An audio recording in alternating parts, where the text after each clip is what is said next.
தோழர்கள் அனைவருக்கும் வணக்கம். தமிழ்நாடு இனி தொடர் அரசியல் வகுப்பினுடைய 48வது நிகழ்வு இது. இதுக்கு நம்ம தலைப்பு கொடுக்கிற போது முகமதியர் காலம் என்று நான் கொடுத்திருந்தேன். அப்புறம் நம்முடைய நண்பர் சமரசம் அமீன் அவர்கள் எனக்கு ஒரு செய்தி போட்டிருந்தார். இந்த அழைப்பு கிடைத்த உடனே புலனத்துல போட்டிருந்தார், முகமதியர் என்று சொல்லக்கூடாது, அது முகமது நபிகள் நாயகம் ப்ரொஃபெட் முஹம்மத் அவருடைய பெயரை குறிக்கிற சொல்லது. எனவே அவரை சேர்ந்தவர்கள், அவரால் நிறுவப்பட்ட சமயத்தவர்கள், அவரை தொடர்கிறவர்கள் என்று அது ஒரு பொருள் கொடுக்கும். ஆனா உண்மையில் அவர் இந்த மார்க்கத்தை நிறுவியவர் அல்ல. இது அல்லாஹ்வாகிய எல்லாம் வல்ல இறைவனுடைய சமயம். அவர் ஒரு இறை தூதர். அவருக்கு முன்னால் பல பேர் இறை தூதர்கள் வந்திருக்கிறாங்க. இஸ்லாமியர்களுடைய நம்பிக்கையில அவர் தான் கடைசி இறை தூதர். அப்ப முகமதியர்னு சொல்லக்கூடாது, அதை இஸ்லாமியர்னு சொல்லணும் அப்படின்னு அவர் திருத்தம் கொடுத்தாரு. நான் திருப்பி அவர்கிட்ட கேட்டிருந்தேன், இஸ்லாமியர்னு சொல்றது முஸ்லீம் ரெண்டுமே சொல்லலாம். இஸ்லாமியர்னா பணி உள்ளவர், பணிந்து இருக்கிறவர், கடவுளுக்கு முன்னால பணிவோடு இருக்கிறார்னு அர்த்தம். அதனால ரெண்டுல ஒண்ணு சொல்லலாம்னு சொன்னாரு. எனக்கு சம்பந்தப்பட்ட நூல்கள் அனுப்புறதா சொல்லியிருக்கிறார். அதனால இப்ப இன்றைய தலைப்பு என்பது இஸ்லாமியர் காலம். இஸ்லாமியர் காலம். நம்ம இதுக்கு முன்னால பல்வேறு காலகட்டங்களை பிரித்து பார்த்தோம். குறிப்பா தமிழ்நாட்டுடைய கல்வி வரலாறுக்காக தான் இதை பார்க்க தொடங்கணும். அப்படிதான் நம்ம பார்த்துக்கிட்டு இருக்கிறோம். ஆனா அதற்குரிய அரசியல் சமூக பின்னணியையும் இணைத்து பார்க்க வேண்டிய அவசியம் இருக்கு. கூடுமானவரை கல்வி, கலை, இலக்கியத்துக்கு முதன்மை கொடுத்து அந்த பகுதிகளை நம்ம பார்த்து கொண்டிருக்கிறோம். அப்ப இங்கே இஸ்லாமியர் காலம் என்று சொல்கிற போது நான் ரெண்டு பொருள் அதை சொல்றேன்.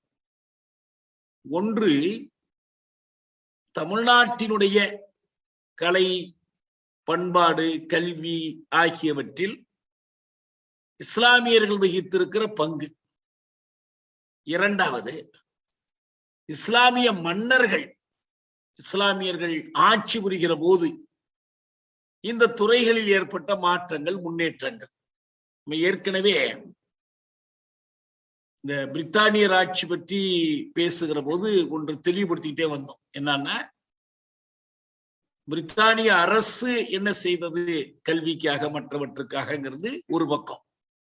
அதே நேரத்துல பிரிட்டன்ல இருந்து மற்ற ஐரோப்பிய நாடுகள்ல இருந்து சமய திருப்பணி செய்வதற்காக தமிழ்நாட்டுக்கு வந்தவர்கள் கல்விக்காக, மொழிக்காக என்ன செய்தார்கள் என்பது இன்னொன்று. இந்த ரெண்டுக்கும் தொடர்புகள் இருக்கலாம். ரெண்டும் அடியோடு வெவ்வேறு. ரெண்டையும் ஒன்றாக நம்ம குழப்பிக் கொள்ள முடியாது. இப்ப இஸ்லாமியர் காலம் குறித்தும் கூட நமக்கு அந்த செய்தி தான் நமக்கு கிடைக்குது.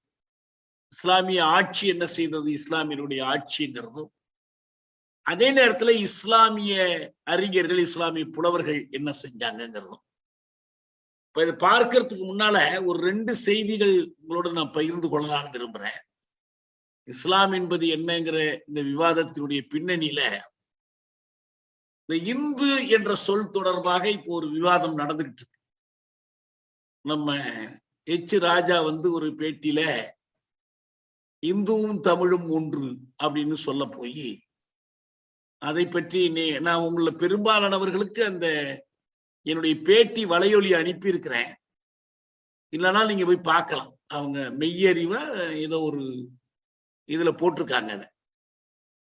அதுல இந்த இந்துவுக்கும் தமிழுக்கும் என்ன தொடர்பு, எப்படி தமிழ்ங்கிறது எத்தனையோ சமயங்கள் அதன் வழியா வெளிப்படுது. அது இந்து தான் இல்லை, இந்துவும் தமிழும் ஒண்ணுன்னா இந்துவுக்கு மட்டும் உரியதுங்கிறது கிடையாது.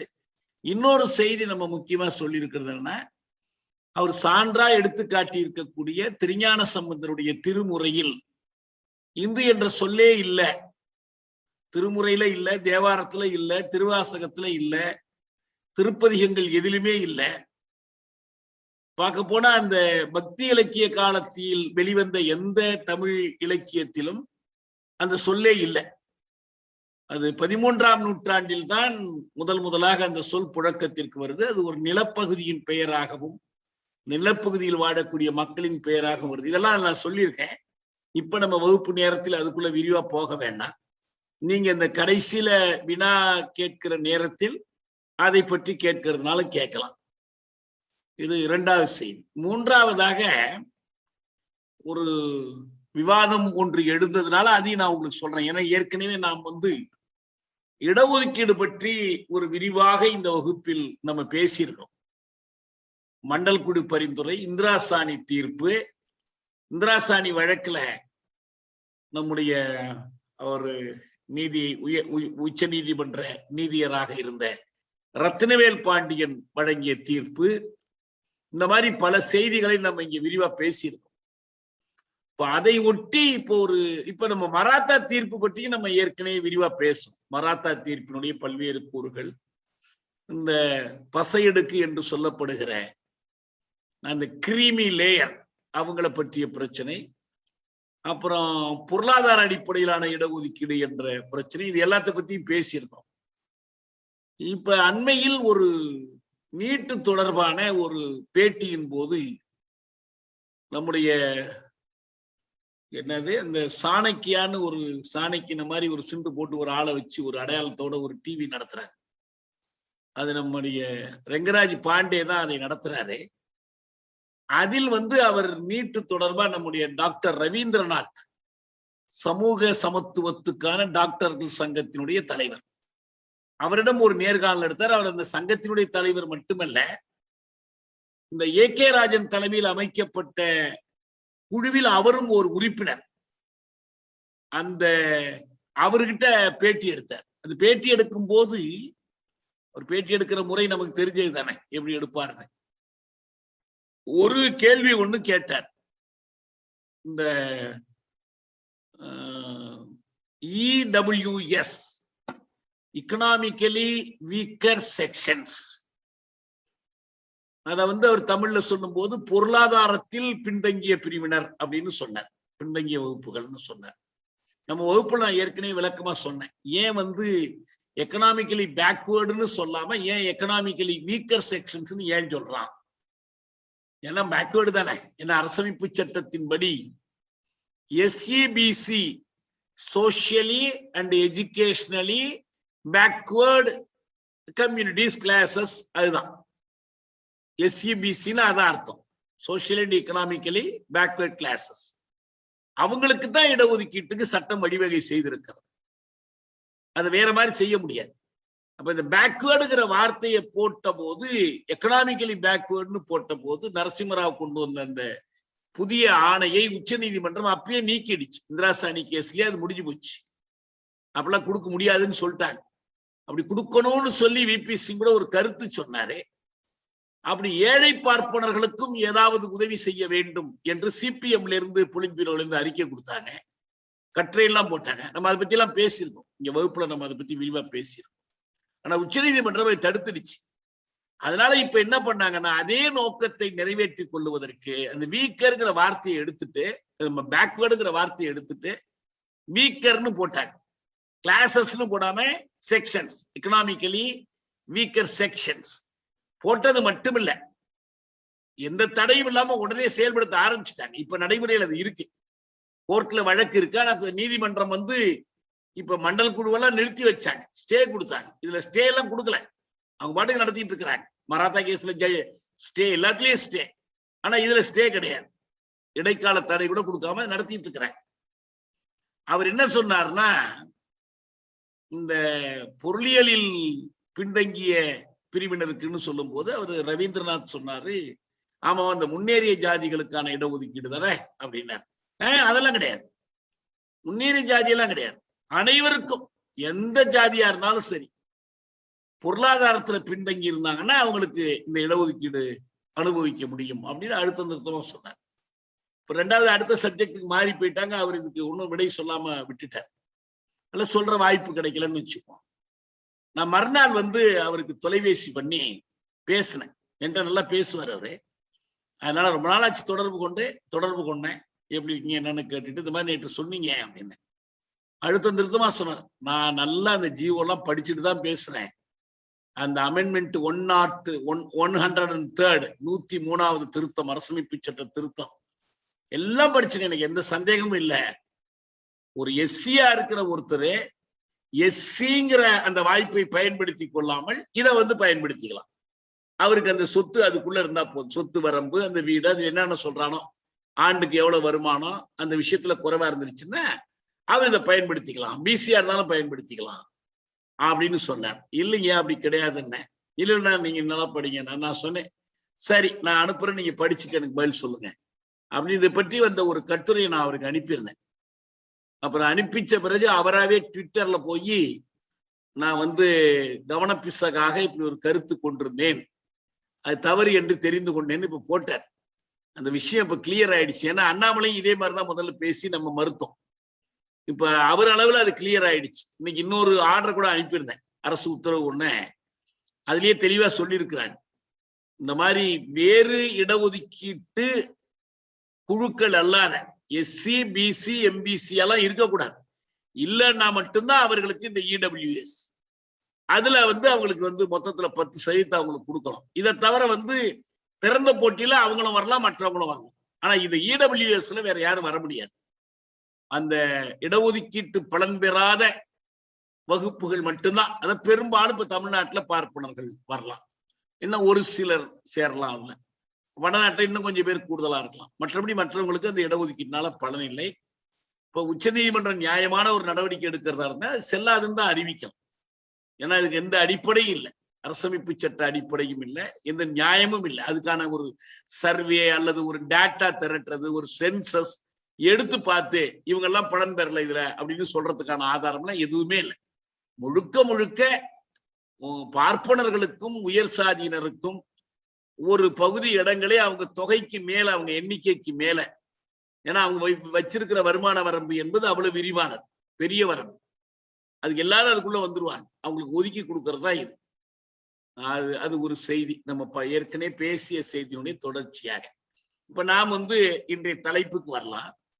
நம்ம இடையில சென்ற முறை நம்ம இந்த சேரநாட்டு வரலாற்றிலிருந்து அப்புறம் சேரநாடு குலைந்து போன பிறகு கேரளம், திருவிதாங்கூர், கொச்சி, கோழிக்கோடு என்று அரசுகளா அமைந்து அங்க நடந்த நிகழ்வுகள், அந்த சமூக நிகழ்வுகளை பற்றி விரிவாக நம்ம பேசிட்டு இருந்தோம். குறிப்பாக இந்த அந்தர்ஜனங்கள் எனப்படுகிற நம்பூதிரி இல்ல பெண்கள், அவர்களுக்கு எதிரான ஸ்மார்த்த விசாரம், நாயர்கள் மத்தியில் இருக்கிற சமூக வாழ்க்கை, இப்ப அதே போல இந்த திருவிதாங்கூரின் ஒரு பகுதியாக இருந்த கன்னியாகுமரி, நெல்லை மாவட்டத்தின் சில பகுதிகள் உட்பட நிலவிய அந்த தோல் சீலை, முளைவரி, இவற்றுக்கு எதிரான போராட்டங்கள், இதெல்லாம் குறிப்பா சொல்லி கொண்டிருந்தோம். இதை பத்தி இன்னும் கொஞ்சம் விரிவா நம்ம பார்க்க வேண்டிய தேவை ஒண்ணு இருக்கு. ஒன்று அதே போல வைக்கம் போராட்டம். ஒன்று அந்த கேரளத்தில் சமூக சீர்திருத்தங்களுக்காக, ஏன்னா அவ்வளவு கடைக்கோடியில இந்தியாவுல வர்ணாசிரமத்தினுடைய, பார்ப்பனியத்தினுடைய கடைசி பெருங்கோட்டையாக கேரளம் இருந்துச்சு.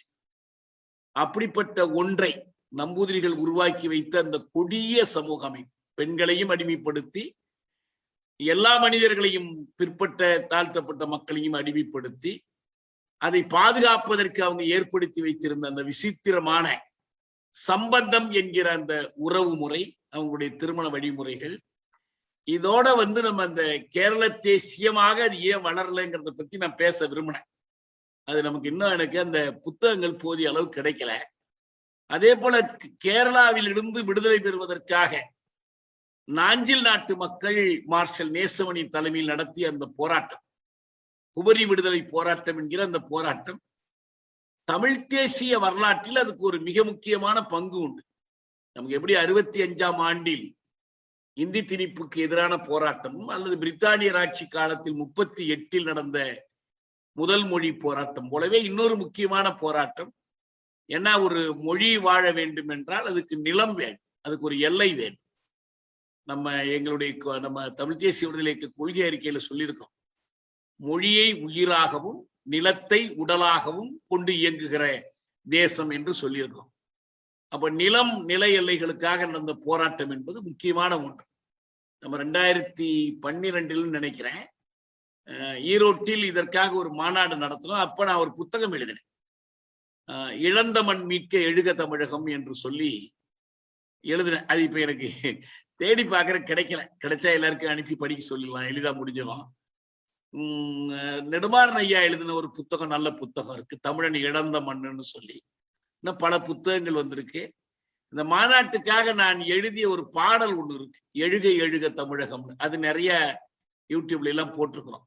ஆனா அதை பத்தி கொஞ்சம் முழுமையா நம்ம பேசுவதற்கு முன்னால இப்ப நம்ம விட்ட இடத்துக்கு திரும்பி வர வேண்டியிருக்கு. இத கேரளத்தை பொறுத்த வரைக்கும் அந்த கேரளம் நேற்று இன்று நாளை என்று ஆங்கில நூல், இஎம்எஸ் எழுதின நூல், அது எனக்கு இன்னும் கிடைக்கல.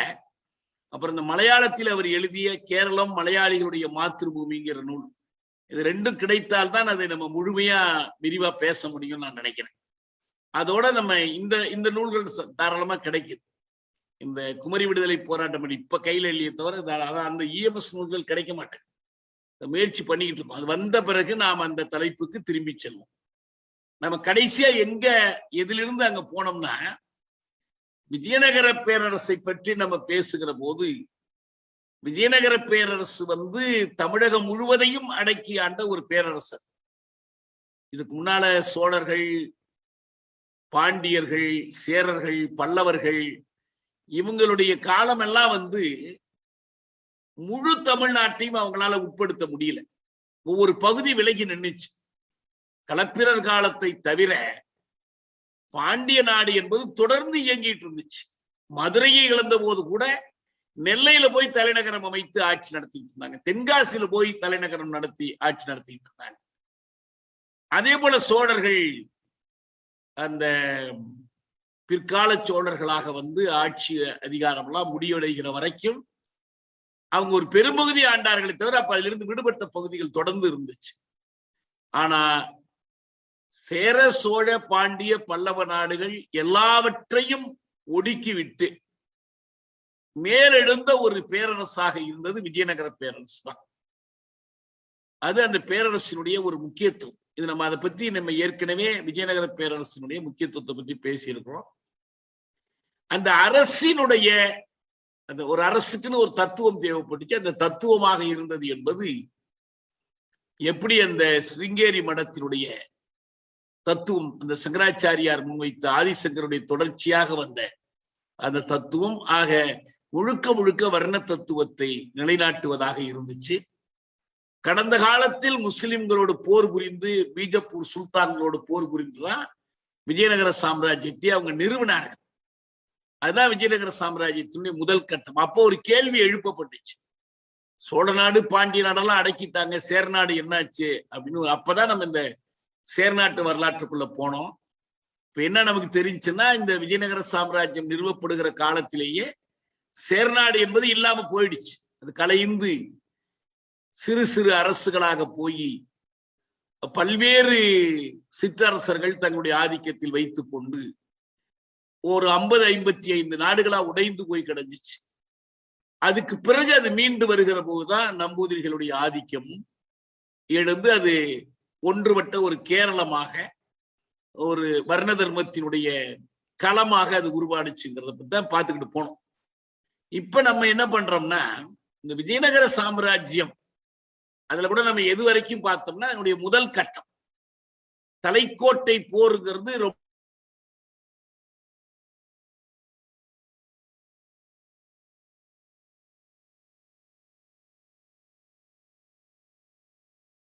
அந்த தோல்விக்கு பிறகும் அடியோடு விஜயநகர அரசு அழிந்து போயிடுது.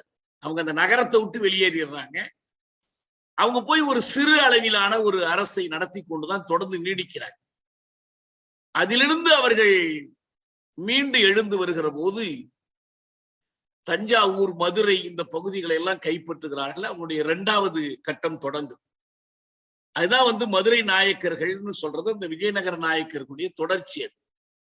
இது ஒன்று, இதை நல்லா ஞாபகம் வச்சுக்கணும். 2வதாக மராத்தியர்கள் வர்றாங்க. ஏன்னா இந்த முஸ்லிம் மன்னர்கள், முஸ்லிம் தளபதிகள் எங்கிருந்து வர்றாங்கன்னா 2 விதமா வர்றாங்க. ஒன்று, பீஜப்பூர் சுல்தான் இவங்களை எப்படி தோற்கடித்தானோ அது போல அவன் ஏற்கனவே இந்த விஜயநகர சாம்ராஜ்யம்லாம் வருவதற்கு முன்பே பாண்டியர்களை எதிர்த்து சண்டை போட்டு, நமக்கு ஆண்டுகளை பற்றி அவ்வளவு முக்கியத்துவம் இல்லை, அதனால நான் அந்த ஆண்டுகளுக்குள்ள போகல. அவங்க மதுரையை கைப்பற்றி எல்லாம் வச்சிருந்தாங்க. இப்ப அவங்களை எல்லாம் அடியோடு துரத்தி விட்டுதான் பாண்டியர்களையும் வீழ்த்தி இவங்களையும் வீழ்த்தி விட்டுதான் விஜயநகர சாம்ராஜ்யம் பரவணிச்சு. இப்ப திரும்ப அவங்க தோற்கடித்து விட்டு வரும்போது அவங்க தஞ்சாவூர், மதுரை இந்த பகுதிகளை அவங்க கைப்பற்றுவது, இது அவங்களுடைய முதல் கட்டம். இஸ்லாமியர்களுடைய அரசு மன்னிக்கணும், மராத்தியர்கள் செஞ்சியை கைப்பற்றாங்க, பல பகுதிகளை கைப்பற்றாங்க. இரண்டாவது, அதாவது முதல்ல மதுரை நாயக்கர்கள், இரண்டாவது மராத்தியர்கள். சிவாஜி வரைக்கும் வருது அந்த கதை. அவுரங்கசீப் சிவாஜி காலத்துல சிவாஜி வரைக்கும் வருது. சிவாஜி செஞ்சியை கைப்பற்றுற வரலாறுலாம் இருக்கு. ரெண்டு. மூன்றாவதாக இந்த நம்ம சொன்ன இந்த இஸ்லாமியர், அவங்க முதல் கட்டமாக இந்த பாண்டிய நாட்டை கைப்பற்றுறது, பாண்டியர்களை விரட்டி அடிக்கிறது. இப்ப விஜயநகர சாம்ராஜ்யத்துக்கும் அவர்களுக்குமான மோதல் தொடங்கி அவர்கள் இந்த பல பகுதிகளை கைப்பற்றாங்க. இப்ப இதுக்கு பின்னணியில் இருக்கிறது யாருன்னா முகலாயர்கள். அந்த முகலாயர்கள் தான் தஞ்சாவூர்ல இருந்து திரை கேட்கிறாங்க, கப்பங்குடு அப்படின்னு கேட்கிறாங்க, ஒத்துக்கிறாங்க. அப்புறம் அதுல சர்ச்சைகள் வருது. இப்படி நிறைய போர்கள். நம்ம ஒரு ஒரு ஒரு களத்தில் ஒரு 4-5 டீம் ஒரே நேரத்துல ஒரு கிரவுண்ட்ல விளையாண்டா எப்படி இருக்கும், அந்த மாதிரி இருக்கு.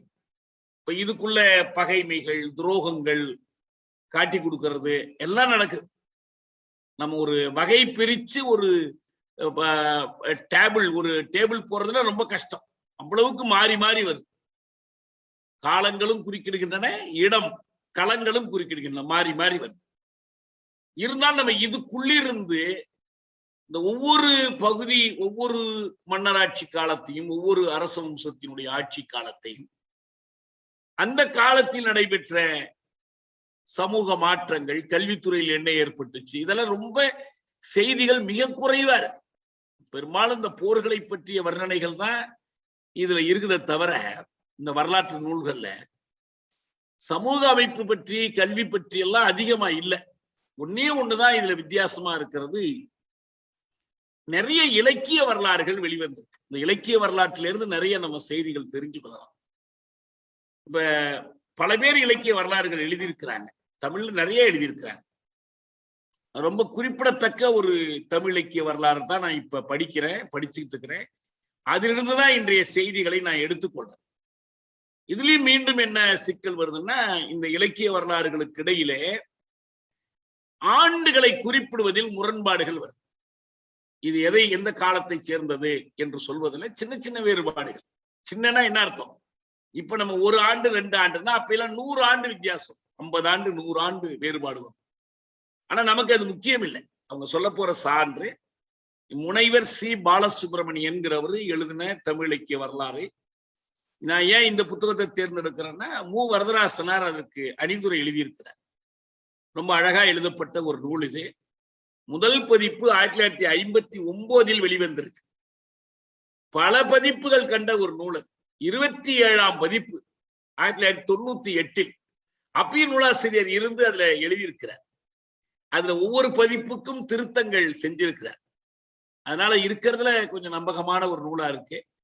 இன்னும் மற்ற சில இலக்கிய வரலாறுகள் இருக்கு. எங்க கல்லூரியில ஆசிரியரா இருந்தாரு மதுச விமலானந்தன், அவர் ஒரு இலக்கிய வரலாறு நூல் வெளியிட்டார். 87, 88 வாக்குல நினைக்கிறேன். வெளியீட்டு நிகழ்ச்சிக்கே நான் போயிருந்தேன், கூப்பிட்டிருந்தாரு. அது மாதிரி நிறைய நூல்கள் வந்திருக்கு. அது நம்ம அதிலிருந்து தெரிந்து கொள்ள வேண்டிய செய்திகளை நாம் தெரிந்து கொள்ளலாம். அதனால இப்ப நம்ம என்ன பண்றோம், முகமதியர் காலம் என்று பிரித்து பார்ப்பதற்கு முன்னாலேயும் அந்த கலை இலக்கிய துறையில தமிழுக்காக அவர்களுடைய பங்களிப்பு அல்லது ஊர் எதுவா இருந்தாலும் சரி, அதை பார்ப்பதற்கு முன்னாலேயும் நம்ம ஏற்கனவே பார்த்திருக்கிறபடி இந்த கால பகுப்பை கொஞ்சம் நம்ம நினைவுபடுத்திக்கணும்.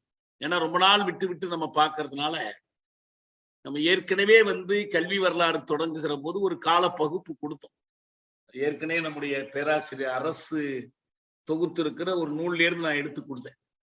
அதுதான் நம்ம அந்த பண்டை தமிழ் சமூகத்தில் கல்வின்னு பேராசிரியர் சேவியர் தனிநாயகம் அடிகளார் எழுதிய ஒரு புத்தகம். அதுல அவங்க ஒரு காலப்பகுப்பு கொடுத்திருந்தாங்க. இந்த காலப்பகுப்பின் அடிப்படையில் தான் நம்ம இதை ஆரம்பிச்சோம், இந்த வகுப்பையே தொடங்கணும். ஆனா இதுல நிறைய ஒவ்வொருத்தரும் புதுசா வரும்போது சில திருத்தங்கள் வருது. இப்போ உதாரணமா அவர் கொடுத்திருந்தது, இப்ப நான் முழுக்க பாலசுப்ரமணியன் கொடுத்திருக்கிற காலப்பகுப்பை மட்டும் நான் இப்ப சொல்றேன். முதலாவது சங்க காலம், நம்ம நினைவுபடுத்துறதுக்காக முதல்ல அந்த காலங்கள் வரிசையை சொல்றேன்.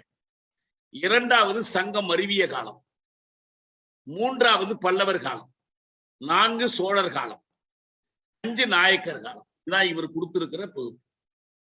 இதுக்குள்ளேயே தான் மராத்தியர்கள், இதுக்குள்ளேயே தான் இஸ்லாமியர்கள் எல்லாம் அதுக்குள்ளேயே வந்துடுறாங்க.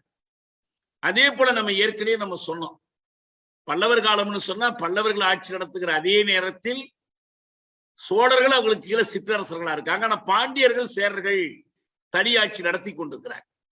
அதே போல சோழர் காலம், குறிப்பா ராஜராஜ சோழன், ராஜேந்திர சோழன் இவங்களுடைய ஆட்சி காலத்துல பாத்தீங்கன்னா பாண்டியர்களும் இருக்கிறாங்க, சேரர்களும் இருக்கிறாங்க.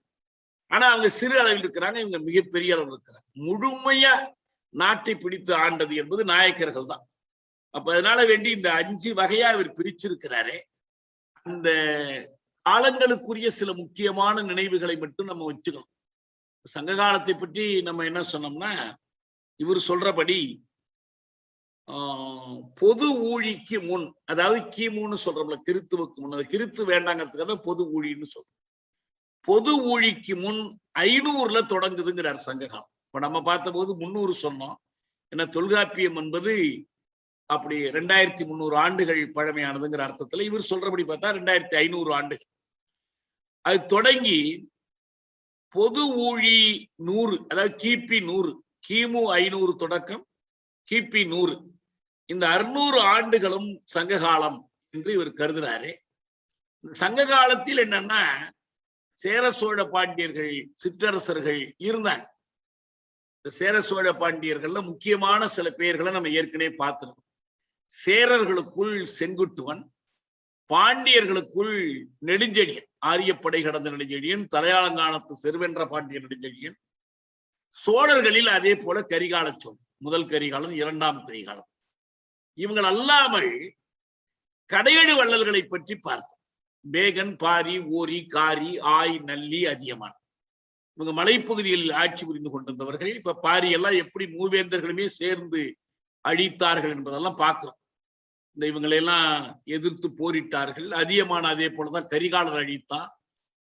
அந்த மலைப்பகுதியில குறிஞ்சி நில தலைவர்களா அவங்க இருந்தாங்கிறத பார்த்தோம்.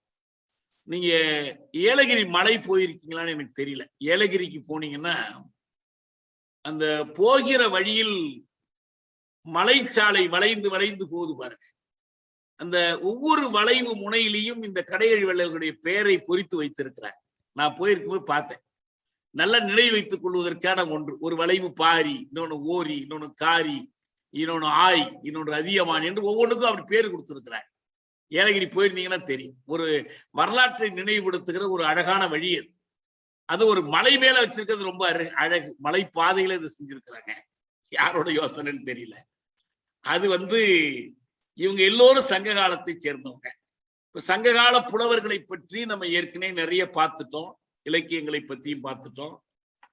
அந்த முதற் சங்கம், 2ஆம் சங்கம், கடை சங்கம் என்பதெல்லாம் முடிந்து கிபி 128 முதல் 140 வரை ஆண்ட பாண்டிய மன்னன் உக்கிர பெருவழி, அவனுடைய காலத்தில் தான் கடைசியாக சங்கம் இருந்துச்சு அப்படின்னு சொல்றாங்க. கடை சங்கத்தினுடைய காலம்.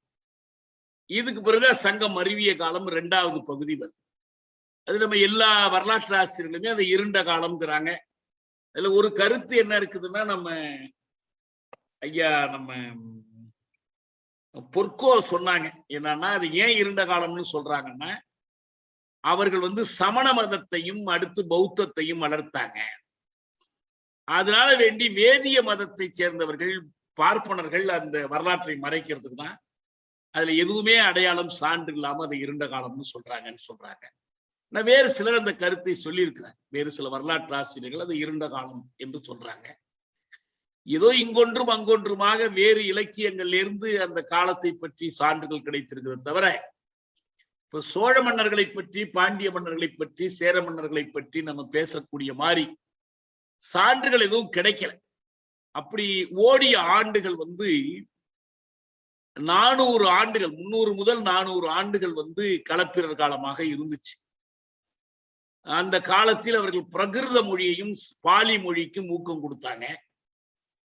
கடைசி கட்டத்தில் அதுலயே அந்த நெருக்கடிக்கு நடுவிலும் தமிழ் இலக்கியங்கள்லாம் படைக்கப்பட்டுச்சு. குறிப்பாக என்ன கருத்து இருக்குதுன்னா, நம்ம நீதி இலக்கியம், அற இலக்கியம் என்பது அந்த காலத்தில் பெரும்பாலும் உருவானுச்சு. அதுலயே ஒரு சர்ச்சை இருக்குது. திருக்குறள் என்பது இப்ப நம்ம தமிழ்நாடு அரசு கணக்குப்படி, நம்ம கணக்குப்படி கிமு 31 இப்ப நம்ம வச்சிருக்கிற கணக்காதான். ஆனா இன்னும் சில பேர் வையாபுரி பிள்ளை போன்றவர்கள் இல்ல பின்னாலதான் திருக்குறள் வந்துச்சுன்னு சொல்லி இந்த காலத்தை குறிப்பிடுகிறார். ரொம்ப சிறுபான்மை கருத்து ஏற்றுக்கொள்ளப்படலை. ஆனா மற்ற இலக்கியங்கள், நாலடியாரில் இருந்து மற்ற பல நீதி இலக்கியங்களுடைய காலம், அதே போல காப்பியங்கள், பெருங்காப்பியங்கள், சிலப்பதிகாரம், மணிமேகலை உள்ளிட்ட காப்பியங்கள், இது எல்லாமும் அந்த காலத்தில் தான் எழுதப்பட்டிருக்கு. காலத்தில் அது பிரபலம் அடையும், அவ்வளவுதான். ஏன்னா அந்த இலக்கியங்களே பார்த்தீங்கன்னாலும் சமணம், பௌத்தம் இவற்றுக்கான இலக்கியங்களாகத்தான் இருக்கிறது தவிர சைவத்திற்கான இலக்கியங்களாக இல்லை. அடுத்தது பல்லவர் காலம். அப்ப சங்க காலம், சங்கம் மருவிய காலம் அல்லது களப்பிரர் காலம், அடுத்து பல்லவர் காலம். பல்லவர் காலத்தை பொறுத்த வரைக்கும் 250 ஆண்டுகள் ஒரு பாலசுப்ரமணியம் சொல்லக்கூடிய கணக்கு. அந்த பல்லவர் காலத்தின் போது பாண்டியர்களும் இருந்தாங்க, சேரர்களும் இருந்தாங்க. 2 பல்லவ மன்னர்கள் பெயர்களை நம்ம நினைவு வச்சு, ஒண்ணு மகேந்திரவர்மன், இன்னொன்னு நரசிம்மவர்மன். ஏன்னா இவர்கள் தான் இந்த கடலோர கோயில்களை மாமல்லபுரத்தை எழுப்பியவர்கள், அதே போல ஓவிய கலையை வளர்த்தவர்கள், பல கல்லை குடைந்து கோயில் கட்டுகிற முறையை வளர்த்து எடுத்தவர்கள் அவங்கதான். அந்த கட்டடக்கலை ரொம்ப புகழப்படுகிறது. அது திராவிட கட்டடக்கலைன்னு கூட சில அறிஞர்கள் சொல்லியிருக்கிறாங்க. அது போன்ற கட்டடக்கலை எல்லாம் வளர்த்தவர்கள் அந்த மகேந்திரவர்மன், நரசிம்மவர்மன். அவங்க ஆரம்பத்துல அவர்களும் என்ன பண்ணாங்கன்னா, பௌத்தம், சமணம், சைவம் எல்லாவற்றுக்குமே இடம் கொடுத்தாங்க. ஏன்னா அந்த காலம் என்பது பக்தி இலக்கியம் தொடங்குகிற காலமா இருந்துச்சு. இன்னொரு பக்கம் என்ன பண்ணாங்கன்னா, சமஸ்கிருதத்திற்கான பள்ளிகள், கடிகைகள் வச்சு நடத்தினாங்க காஞ்சிபுரத்துல. அங்கிருந்து நாலந்தா பல்கலைக்கழகத்திற்கெல்லாம் பேராசிரியர்கள் சென்றிருக்கிறாங்க. ஆனா ஒரு செய்தியை நான் இந்த இடத்துல சொல்லணும், ஒரு வார்த்தையை கூட நம்ம கத்துக்கணும். ஆசிரியர்கள் பயன்படுத்துற ஒரு வார்த்தை என்னன்னா, சமய பொறை அப்படின்னு சொல்றாங்க.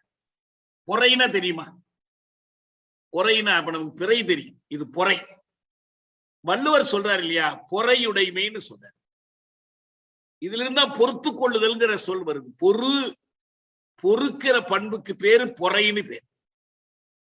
இந்த பொறை என்பது சமயங்களுக்கு இடையிலான இந்த பொறை, சகிப்புத்தன்மை, சமய சகிப்புத்தன்மை. நம்ம இப்ப சொல்ற சகிப்புத்தன்மைன்னு சொல்றோம். சகிப்பு நல்ல தமிழ் சொல் இல்லை, அதனால அவங்க எல்லோருமே வரலாற்று ஆசிரியர் அந்த பொறை என்று வர்ணிக்கிறார். இப்ப சமணத்துக்கும் பௌத்தத்திற்கும் இடையில பொறை, சமணம் பௌத்தம் ஆகியவற்றுக்கு எதிராக சைவத்தில் பொறை, அப்புறம் பின்னால சைவம் வைணவத்துக்கு இடையிலான பொறை. இந்த எல்லா சமய பொறைகளும் நிலவின. மன்னர்கள் அவர்கள் ஒரு சமயத்தை சார்ந்திருந்தாலும் அந்த சமயத்திற்காகவே அரசு முழுவதையும் செயல்படுத்துவது, மற்ற சமயங்களை ஒடுக்குவதுங்கிற நடைமுறையை அவர்கள் கையாள. சமயங்களுக்கு இடையில அவர்கள் பாகுபாடு காட்டல. நமக்கு இந்த ஏடறிந்த வரலாற்று நமக்கு கிடைத்திருக்கிற சான்றுகளின் அடிப்படையில் இதை சொல்லலாம். அவங்க பல்வேறு பெரும்பாலானவர்கள் அப்படிதான். ஒரு சிறுபான்மையினர் வேற விதமா இருந்திருக்கு. அவர்கள் எல்லா விதமான இதையும் போட்டுனாங்க. அதே போல கோயில்களை கட்டுறது போதும் எல்லா சமய வழிபாட்டு தலங்களுக்கும் அந்த முக்கியத்துவம் கொடுத்தாங்க. சில விவாதங்கள் நடந்தன. மன்னர்கள் மதம் மாறியதும் இருக்கு. இப்ப சமணத்தில் இருக்கிற ஒரு மன்னரை திருஞான சம்பந்தரை போன்ற சைவ அறிஞர்கள் போய் வாதிட்டு அவங்க சைவத்துக்கு மாற்றி இருக்கிறார். அந்த மாதிரியான வாதங்கள் நடந்திருக்கு. வாதத்தில் தோற்று போனால் சீடராக மாறி போகும். அந்த யாரு எதிர்த்து வாதிட்டாரோ அவருக்கு. இது மாதிரி நிறைய சுவையான சம்பவங்கள் எல்லாம் அந்த பல்லவர் காலத்திலும் உண்டு, மற்ற காலங்களில் உண்டு. சமய பொறை என்பது பின்னால்தான் கெட்டு போகுது. எப்பங்கிறத நம்ம அப்புறம் பார்ப்போம். இது பல்லவர் காலத்தை பொறுத்த வரைக்கும். அடுத்து 4வது சோழர் காலம், கிபி 850. பிற்கால சோழர்கள். முற்கால சோழர்களை பொறுத்த வரைக்கும் நமக்கு தெரிஞ்சதுதான். கரிகாலன் உட்பட சங்ககால சோழர்கள் அவங்க அப்பதான் கல்லணை கட்டப்பட்டதெல்லாம். இந்த பிற்கால சோழர்களை பொறுத்த வரைக்கும் அவங்கள 2 பேர் ரொம்ப முக்கியமானவர்கள். மற்றவங்க யார் எப்படி இருந்தாலும் ராஜராஜ சோழனும் ராஜேந்திர சோழனும். விஜயாலய சோழன்ல இருந்து ஆரம்பிக்குது அந்த பிற்கால சோழனுடைய வரலாறு.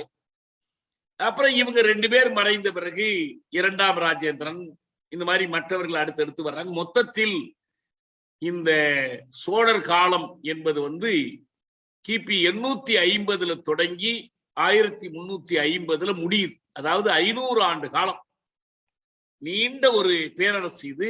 பெரும்பரப்பில் ஆண்டவர்கள் தமிழ்நாட்டில் மட்டுமல்ல, இலங்கை போன்ற பகுதிகளிலும் அல்லது இந்தோனேஷியா போன்ற நாடுகளிலும், அதான் கடாரம் கொண்டான், காந்தா எல்லாம் சொல்றோம் இல்லையா, இங்கை கொண்டான்லாம், வடநாடு எல்லாவற்றையும் அவர்கள் அடக்கி ஆண்டவர்கள். தஞ்சை பெரிய கோயில் இதெல்லாம் நம்ம ஏற்கனவே பார்த்திருக்கிறோம். குறிப்பா பெரிய கோயில்ல இருக்கக்கூடிய கல்வெட்டுகள் தான் பெரிய வரலாற்று சான்றுகளா இன்னைக்கு பயன்படுது. ஆனா அவ்வளவு கல்வெட்டுகள் 1 லட்சம் எழுத்துக்கள் கொண்ட 1.5 லட்சம் எழுத்துக்கள் கொண்ட கல்வெட்டு இருந்தும் கூட இந்த கோயிலை இன்னார் கட்டினார் என்ற செய்தியை தெரிந்து கொள்வதற்கு நீண்ட காலம் ஆயிடுச்சு. ஒரு அயல் நாட்டை சேர்ந்த ஒருத்தர் தான் அதை கண்டுபிடிச்சு சொன்னார். இந்த கல்வெட்டை படிச்சு இது என்ன இப்படி இருக்குதே நீங்க தெரியாம இருக்கீங்களேன்னு சொன்னார். இந்த 4 விதமான காலங்கள், சங்க காலம், சங்கம் மருவிய காலம், பல்லவர் காலம், சோழர் காலம், இதெல்லாம் வெறும் சோழர் மட்டுமல்ல, இந்த மற்ற மன்னர்கள் அவங்களுக்கு துணையா மற்ற இடங்கள்ல ஆண்டார்கள் என்று அர்த்தம். யாரு பெரிய அரசுகள் நடத்தினாங்களோ அவங்க பேரை நாம் வச்சு சொல்றோம். இதுல இலக்கிய வரலாறு என்பது நம்ம பின்னால விரிவா பார்ப்போம். இலக்கிய வரலாறு கட்டாயம் பார்க்கணும், பத்தாதான் இது நிறைவடையும். இப்போதைக்கு நம்ம நினைவு வைத்துக் கொள்ள வேண்டியது என்னன்னா, சங்க காலத்தில் புறநானூறு, அகநானூறு, 10 பட்டினப்பாலை பல இலக்கியங்கள் வந்துச்சு. சங்கம் அறிவிய காலத்தில் அறநூல்களும் அதே போல காப்பியங்களும் உருவானுச்சு. இன்னும் 14 கீழ்கணக்கு சங்க காலத்தை சேர்ந்ததா சங்கம் அறிவிய காலத்தை சேர்ந்ததா என்று அறிஞர்களுக்கு இடையில் இன்னமும் ஒரு விவாதம் இருக்கு. அதனால இத்தனைக்கும் நாம் இப்ப தெரிந்து வைத்துக் கொள்ள வேண்டிய செய்தி. இப்ப பல்லவர் காலத்தை பொறுத்தவரைக்கும் நான் ஏற்கனவே சொன்னேன், ஒரு கட்டத்தில் வடமொழி பிராகிருதத்திற்கு முக்கியத்துவம் கொடுத்தாங்க, பிராகிருதத்தில் பட்டயங்கள் எழுதினாங்க. ஆனா பிற்காலத்தில் அவர்கள் தமிழுக்கும் உரிய இடம் கொடுத்தாங்க, தமிழுக்கு மதிப்பு கொடுத்தாங்க. இந்த கட்டடக்கலையை பெருமளவில் வளர்த்தார்கள். கட்டடக்கலை, ஓவியக்கலை. சோழர் காலம் பற்றி சொல்லவே வேண்டாம், எப்படி கல்வி சிறந்து விளங்கியது. சோழர் காலத்தில் தான் இந்த இலக்கியங்கள், பெரிய புராணம் போன்ற இலக்கியங்கள் படைக்கப்பட்டன. அந்த தேவாரம், திருவாசகம் போன்ற இலக்கியங்களை கொண்டு போய் சிதம்பரம் தீட்சிதர்கள் மறைத்து வைத்திருந்த போது எப்படி போய் ராஜராஜ சோழன் அவற்றை மீட்டு கொண்டு வந்தார் என்பதெல்லாம் அந்த கதையா நம்ம பார்த்துட்டோம். இது பின்னணி. இந்த காலங்களை நம்ம நினைவில் வைத்துக் கொண்டு இப்ப நாயக்கர் காலத்துக்குள்ள போறோம். நாயக்கர் காலத்தினுடைய முதல் பகுதி நம்ம ஏற்கனவே பார்த்துட்டோம். நாயக்கர் காலம் என்பது 1350 விஜயநகரம் அமைக்கப்பட்டதிலிருந்து தொடங்கி 1565 தலைக்கோட்டை போரில் அது தோல்வி அடைகிற வரைக்குமான காலத்தை நம்ம பார்த்துட்டோம். இப்ப 2வது பகுதிக்கு நம்ம காத்திருக்கிறோம். இந்த 2வது பகுதி தான் மதுரை நாயக்கர்களுடைய காலம். இந்த மதுரை நாயக்கர் காலம் நடக்கிற போதே சிறிதும் பெரிதுமாக போர்கள், சண்டைகள், கவிழ்ப்புகள் எல்லாம் நிகழும்.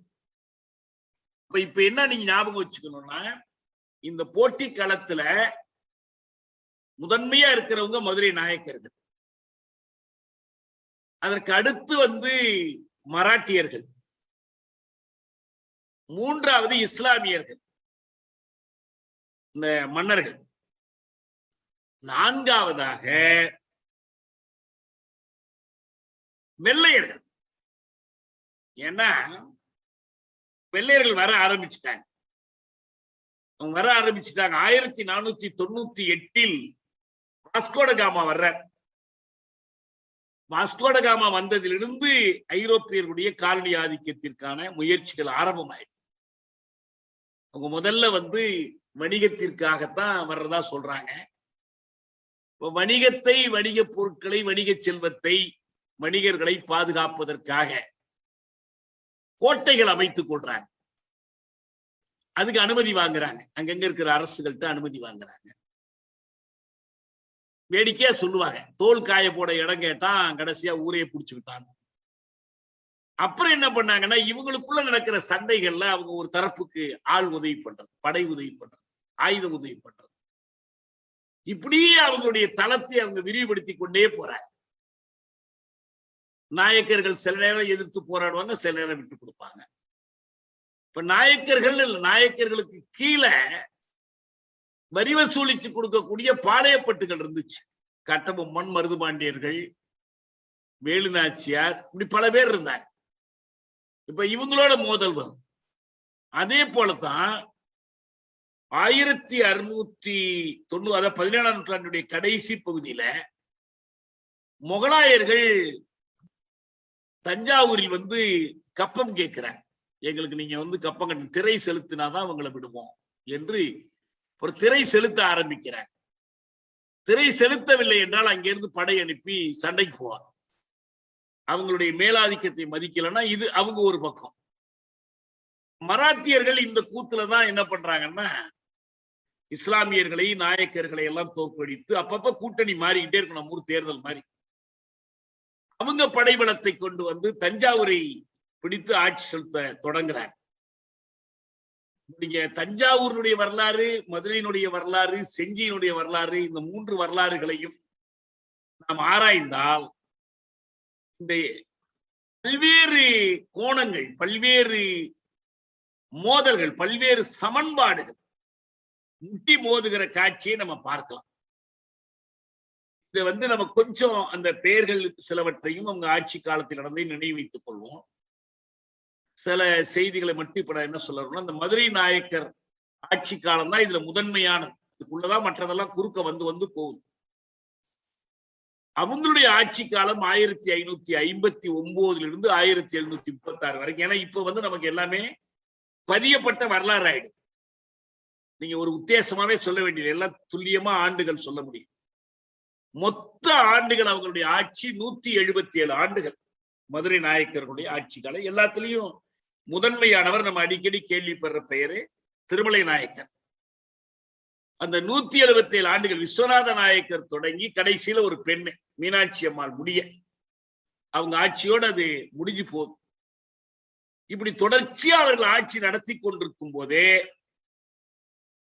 இந்த மற்ற மராத்தியர்கள், இஸ்லாமியர்கள், வெள்ளையர்கள் இவங்களுடைய குறுக்கீடும் சண்டைகளும் வருது. இப்படி ஞாபகம் வச்சுக்கிட்டா இந்த 177 ஆண்டுகளுக்கு இடையில வருது, அதுக்கு முன்னாலேயும் வருது. ஆனா இது மன்னர்களை பற்றி இது. ஆனா மக்களை பொறுத்த வரைக்கும் தமிழ்நாட்டில் முஸ்லிம்களுடைய குடியேற்றம் 13ஆம் நூற்றாண்டிலேயே ஏற்பட தொடங்கிவிட்டது. அவங்க எப்படி வந்தாங்க? வணிகர்களாக வந்தாங்க. கேரளத்திற்கும் தமிழ்நாட்டுக்கும் வணிகம் செய்வதற்காக வந்தாங்க. இப்ப வணிகம் செய்வதற்காக வருகிற போதே அவர்கள் அவங்களுடைய சமயத்தை மக்கள்கிட்ட பரப்புறாங்க. மதம் மக்கள்கிட்ட போகுது. இப்ப இவர்களில் சிலர் மதம் மாறிக்கொள்றாங்க. அப்படி மதம் மாறக்கூடியவர்களில் நல்ல தமிழறிஞர்கள், நல்ல தமிழ் பாவலர்கள் இருந்து அவர்கள் தமிழ்ல அந்த இலக்கியங்களை படைக்க தொடங்குறாங்க. அப்படிதான் அவங்களுடைய இலக்கிய பங்களிப்பு என்பது வரும். அப்புறம் அவர்கள் தர்காக்களை, கட்டடங்களை எல்லாம் எழுப்புகிறார். ஏன்னா இஸ்லாமிய கட்டடக்கலை என்றே ஒன்று உண்டு. மதத்துக்கும் கட்டடத்துக்கும் என்ன தொடர்பு அப்படின்னு நம்ம கேட்கலாம். தாஜ்மஹால், செங்கோட்டை, ஆக்ரா கோட்டை, இன்னும் சில இடங்கள் இருக்கு இஸ்லாமிய கட்டடக்கலைக்கு புகழ்பெற்ற இடங்களா. ஏன் அது அப்படி இருக்கு? அதுக்கு என்ன பின்னணி? இப்ப எகிப்துல பிரமிடுகள் இருக்குன்னா அது எகிப்திய கலை, அது ஒண்ணும் இஸ்லாமிய கலை இல்லை. இஸ்லாமியர்கள் அப்ப இல்ல. அப்ப இஸ்லாமியர்கள் இல்லாத காலத்துல எகிப்துல உருவாக்கப்பட்டது. அல்லது ரோமாபுரியில, கிரேக்கத்துல எல்லாம் இருக்கக்கூடியதெல்லாம் அந்தந்த நாடுகளுடைய பண்பாட்டினடை. ஏன் இஸ்லாமிய கட்டடக்கலை வருதுன்னா அவங்களுடைய வழிபாட்டு முறை. அவங்க வந்து உருவத்தை வச்சு வழிபடுவதில்லை. எப்பயும் சிலை வைக்க கூடாது. சதாம் ஹுசேன் தனக்குத்தானே சிலை வைத்துக் கொண்டார். அது வந்து இஸ்லாத்துக்கு விரோதமானது. அவங்க அதை ஏற்றுக்கொள்ள மாட்டாங்க. யாருக்கும் சிலை வைக்க கூடாது. அந்த சிலை வைக்காத போது என்ன ஆகும்னா, நம்ம சைவ கோயில்கள் வைணவ கோயில்கள்ல பூரா பாத்தீங்கன்னா ஏராளமான சிலைகள் உள்ள மட்டும் இல்ல, அந்த கோபுரங்கள்லயே வச்சிருப்பாங்க. ஏன்னா இது பலதெய்வ வழிபாடு. நிறைய கேரக்டர்ஸ் இதுல வந்துடுறாங்க. அவங்களுக்கு ஒரு இடம் ஒதுக்கணும். இந்த இடத்துல மூல இறைவன் இருப்பார், அந்த மூலமூர்த்தி. இன்னொரு பக்கம் அவர் வெளியில போறதுக்கான உற்சவ மூர்த்தி, அப்புறம் பிரகாரத்துல இருக்க வேண்டியது என்று நிறைய வச்சு கோயில்லயும் அங்கங்க வச்சிருவாங்க. இஸ்லாமியர்களுக்கு இது எதுவுமே இல்லை. இப்ப அவங்களுடைய அழகியல், அவங்களுடைய கலை படைப்பு திறன், அவங்களுடைய ரசனை எல்லாவற்றையுமே எதில் அவங்க செலுத்த வேண்டியிருக்குன்னா கட்டடத்துல செலுத்த வேண்டும். அழகியல் என்பது இப்ப தாஜ்மஹாலுக்குள்ள ஒரு சிலை கிடையாது, மும்தாஜுக்கு ஒரு சிலை கிடையாது. இருந்தா அந்த மும்தாஜை அழகுபடுத்தி வைக்கலாம், அது வெறும் கல்லறை தான். அப்ப அதுக்கு பதில் என்ன செய்யணும்? அந்த கோபுரத்தை அழகுபடுத்தணும், அதுல வடிவா அதை செய்யணும், அதுக்கு சூழலை, அதனுடைய சுற்றுச்சூழலை, அதனுடைய பின்னணியை எல்லாம் அழகுபடுத்தணும். இதுதான் இஸ்லாமிய கட்டடக்கலைக்குன்னு ஒரு தனித்தன்மை வந்ததுக்கான காரணம். அவங்க அந்த மாதிரி கட்டடக்கலையை அவங்க வளர்த்து கொண்டே போறாங்க. அப்போ அவங்க என்ன பண்றாங்கன்னா, அந்த அறிஞர்கள் அப்பையிலிருந்து தொடங்கிறாங்க. அதாவது இஸ்லாமியர்கள் நாட்டை பிடிக்கிறதுக்கு முன்னாலேயே இந்த முஸ்லிம்களுடைய குடியேற்றம் ஆரம்பித்து விடுது. படையெடுப்புன்னு முதல்ல ஆரம்பிச்சது மாலிகாப்பூர் தான் படையெடுத்து வர்றான். அவனை அனுப்பி முகலாய அரசு அவரை அனுப்புது. நீ போய் பாண்டி மன்னர்களிடமிருந்து வசூலிச்சுக்கிட்டு வான்னு முதலாம் மாரவர்மன் சுந்தரபாண்டியன் காலத்தில் இந்த படையெடுப்பு நடக்குது. 1216 38 கடையில. இதுக்கெல்லாம் ஒரு சான்றா என்ன சொல்றாங்கன்னா, ஏற்கனவே அவர்கள் வந்திருந்தாங்க. அராபியர்கள், யூதர்கள், பார்சியர்கள், சீனர்கள், மலையர்கள், போர்ச்சுகீசியர்கள் எல்லோரும் வர ஆரம்பிச்சுட்டாங்க. 1500 தொடக்கம் எல்லோரும் வர ஆரம்பிச்சுட்டாங்க. அவங்களுக்கெல்லாம் முன்னால இஸ்லாமியர்கள் வந்திருந்தாங்க. ஆதாரமாக ஒரு கழடிக்கு துலுக்கராயன் குழி என்ற பேரை வச்சுதான் யூகிக்கிறாங்க. துலுக்கருங்கிற சொல்லே எப்படி வந்துச்சுன்னா, இப்ப சாதாரண திட்டம் சொல்லாயிடுச்சு. யாராவது பேசினா கோச்சுக்குவாங்க. துருக்கர், துருக்கியிலிருந்து வந்த ஒரு துருக்கர். இந்த துருக்கர் தான் துலுக்கராக மறுவிடுச்சு.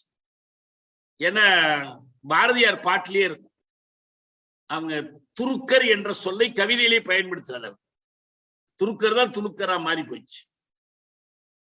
அப்படி வந்த அவர்களுடைய அந்த மாலிகாப்பூர் முதல்ல படையெடுத்து மதுரையை பிடிச்சு பாண்டிய மன்னனை வீழ்த்தி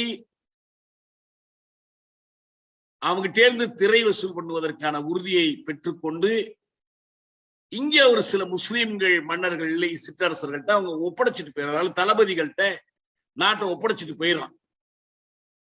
அதுல இருந்து ஆரம்பிக்குது, மாலிகாப்பூர் படையெடுப்புல இருந்து ஆரம்பிக்குது. ஆனா அதுக்கு முன்னாலேயே இஸ்லாமியர்கள் வர ஆரம்பிச்சுட்டாங்க. அதே போல இந்த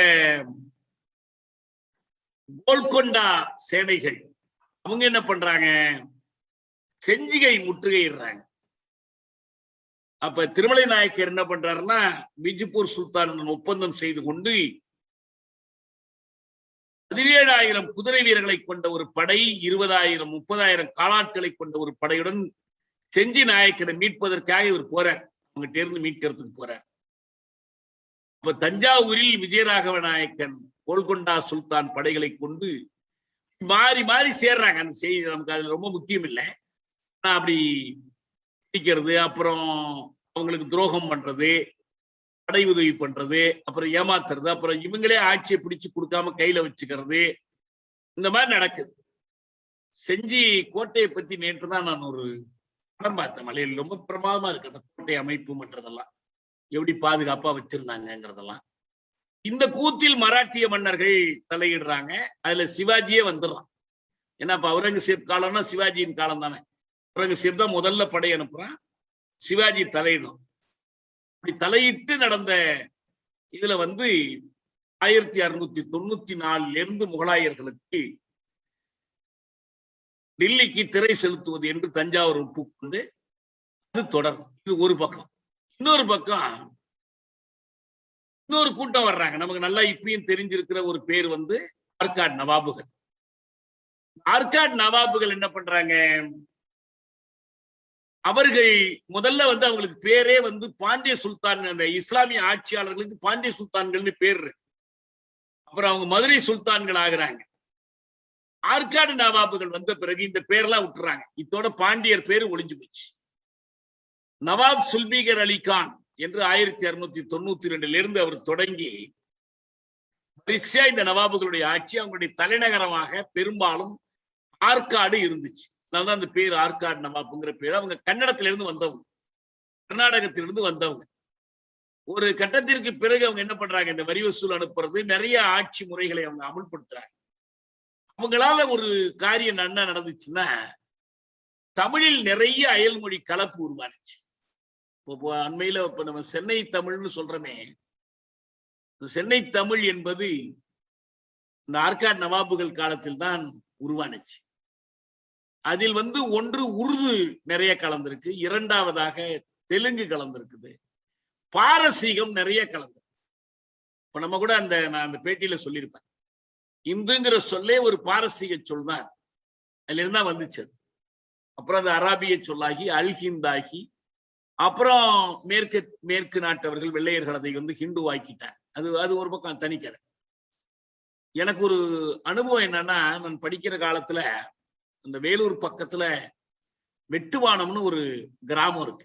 பாலாற்று கரையில ஒரு ரொம்ப அழகான ஒரு இடம். என்னோட நண்பர் வடிவேல்னு ஒருத்தர் இருந்தாரு.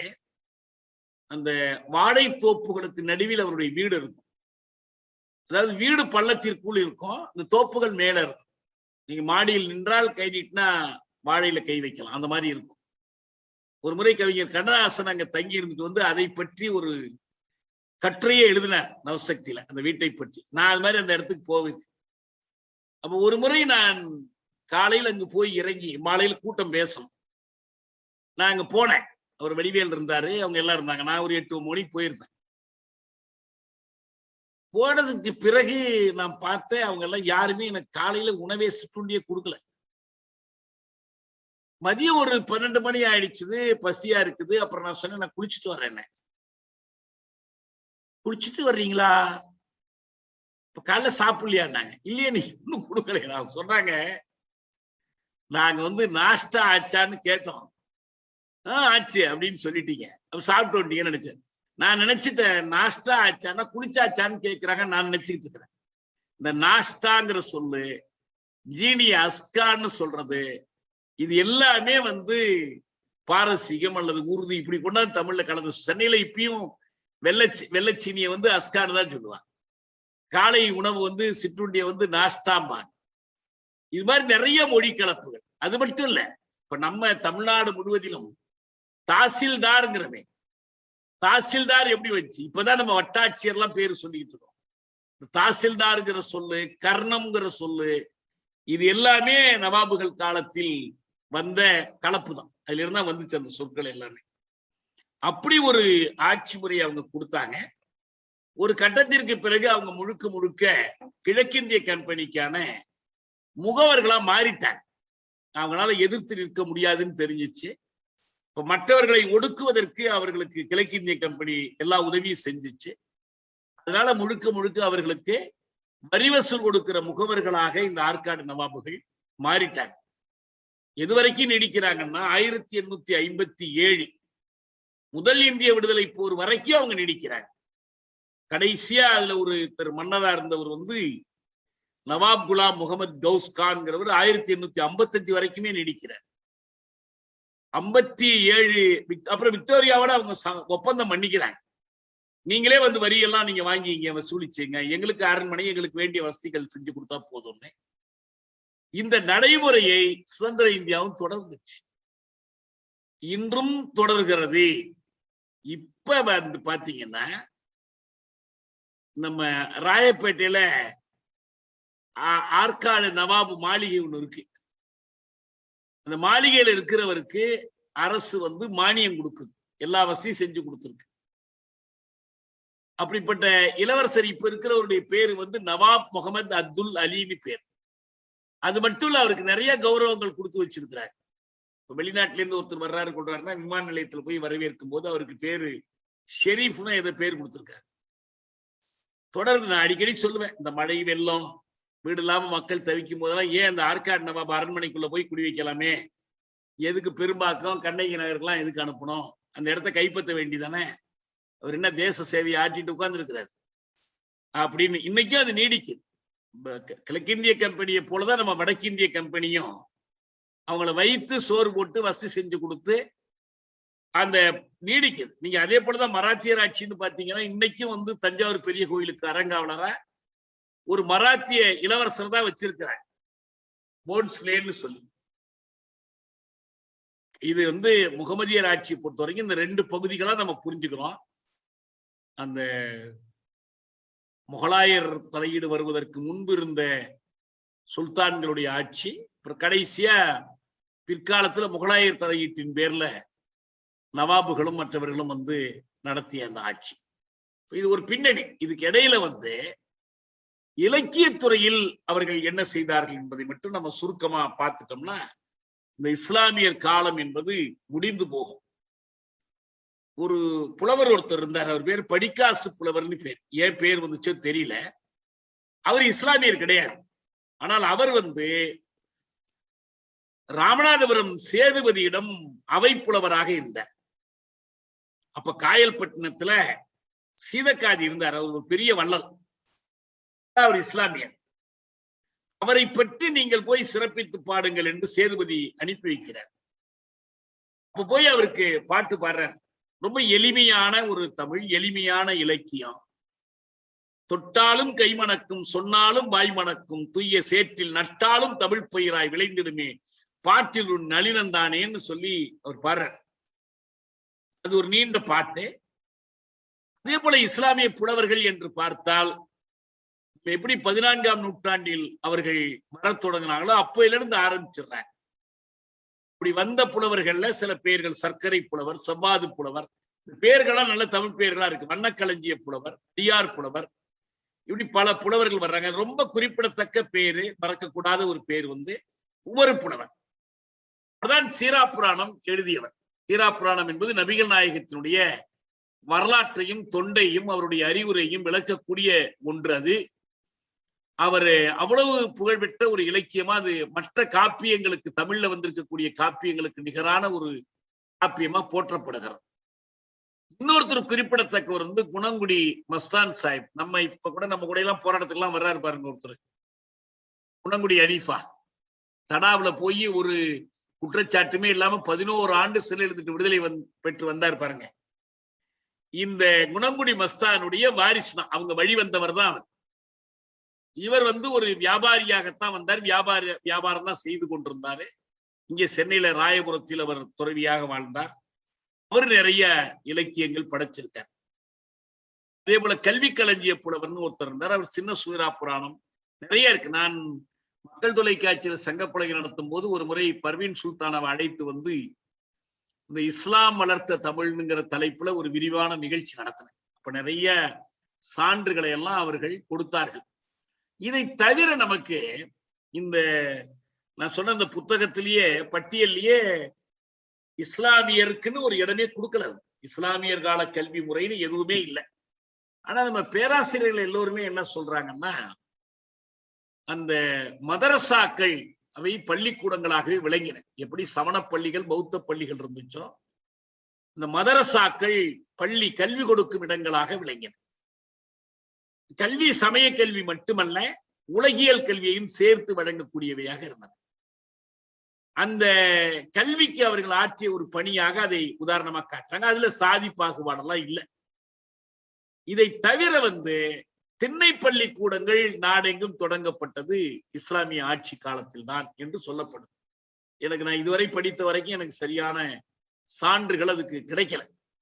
ஆனா கிடைக்கும் போது நம்ம அதை பேசலாம். ஆனா அது நடந்துச்சு. ஆனா அவங்க ஆட்சி என்பது இப்படி தொடர்ச்சியா நீண்ட காலமாக ஒரு பேரரசாக அது இல்லை. ஆற்காடு நவாப் தான் இருக்கிறதுல பெருசு. ஆனா அவங்க ஒரு கட்டத்திற்கு பிறகு கிழக்கிந்திய கம்பெனிக்கு விட்டு கொடுத்துட்டாங்க. இவங்க நினைச்சதெல்லாம் சாதிக்கிற நிலையில இல்ல, அப்படி போயிட்டாங்க அவங்கன்னு வச்சுங்க. அதனால இப்ப நம்ம சேரர்கள், சோழர்கள், பாண்டியர்கள், சேரர்களை பத்தி பேசுற மாதிரி இந்த இஸ்லாமிய அரசர்களை பற்றி பேசுவதற்கு அதிகமா ஒண்ணும் இல்லை. அப்ப அவங்க கதை முடிஞ்சிடுச்சு. இப்ப மிச்சம் இருக்கிறது நம்ம இந்த மராட்டியர்களை பற்றியும் பிற்கால நாயக்கர்கள், அதான் மதுரை நாயக்கர்களை பற்றியும், அப்புறம் வெள்ளையர்கள், போர்த்துகேயர்கள், டேனிஷ்காரர்கள், டச்சுக்காரர்கள், பின்னால்தான் ஆங்கிலேயர்கள் எடுத்தோன வரல வந்தது. அவர்களுக்கு இடையிலான சண்டைகள், அவர்கள் இவர்களுக்கு இடையில எப்படி பிரித்தாளும் சூழ்ச்சிகளை கையாண்டார்கள், எப்படி புதுவை பிரெஞ்சிடம் இழக்கப்பட்டது, இப்படி நிறைய கதைகள் இருக்கு. அதை நம்ம அடுத்தடுத்து நம்ம பார்ப்போம். இத பார்த்து முடிச்சுட்டு நான் இந்த இலக்கிய வரலாற்றை ஒரு தொடர் வகுப்பா விரிவா நான் எடுக்கலாம்னு நினைச்சிருக்கேன். அது ரொம்பவும் நமக்கு பயனுள்ளதாக இருக்கும். இந்த மன்னர்கள் சண்டைகளை பற்றியே பேசுறதை விட இது ஒரு பேக்ரவுண்டா பின்னணியை வைத்துக் கொண்டு அதை எடுத்துக்கொள்வோம். இந்த கேரளம் தொடர்பான நூல்கள் கிடைத்த பிறகும் நான் விரிவா அதை பற்றியும் அடுத்தடுத்து பேசுவோம். இப்ப அடுத்த முறை நாம் அடுத்த வகுப்பில் நாயக்கர் வரலாறு, பிற்கால நாயக்கர்கள், அது அவங்களுக்கு பேர் தான் மதுரை நாயக்கர். விஜயநகர நாயக்கர்கள் கதையை முடிச்சிட்டோம். இந்த மதுரை நாயக்கர்கள், ஏன்னா அவங்க ஆட்சியில தான் திருமலை நாயக்கர் முக்கியமா இருக்கிறாரு. அதை பற்றி பார்த்துட்டு நம்ம மராத்தியர்கள் செய்தி, தஞ்சாவூர்ல மராத்தியர்கள், அதையும் பார்ப்போம். இப்ப இன்னைக்கு வகுப்பு இத்தோட நான் நிறைவு செய்யறேன்.